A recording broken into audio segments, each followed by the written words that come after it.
Hi, I'm Ben. I'm a visual artist living in Philadelphia. I'm working on a couple of projects with a couple of different characters that are sort of in the realm of drag, but they're not exactly that. Characters that I'm mainly working with right now are number one, Marquita Shade, which is a play on the Marquis de Sade, and she's an Eastern European countess living in like a weird crumbling villa. And she's kind of based a bit on both the Marquis de Sade himself and Virginia Woolf's Orlando and Leopold Sacher-Masoch's Venus in Furs, and commanding, domineering, very wealthy but sort of dilapidated, high-tone, classy woman.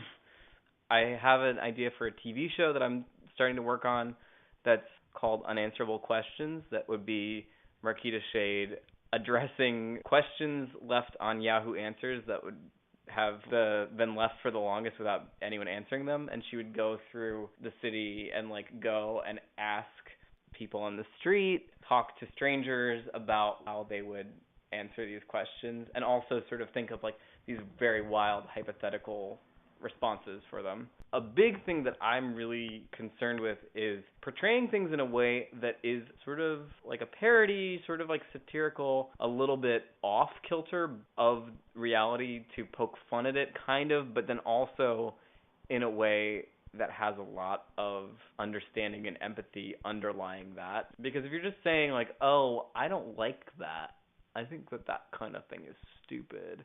You're just kind of just dismissive, and you don't learn anything, and no one else learns anything from your critique of it because they've already decided what they think of it too. I have a really strong visual arts background, and I've been painting since I was 5. I've spent a lot of time and effort honing my artistic eye, and like that's what I do. And I really want to apply that to something else that I make and create a general aesthetic for something. I read a quote from someone who's another drag queen who said all the best drag queens go by their real names, because it sort of shows you that underneath the artifice of all of it, there's a real person and this is their real name, and like they don't need the extra bullshit of a fake name to be successful. There is something really powerful and palpable when you keep your name, people call you the same thing, and yet you look completely different.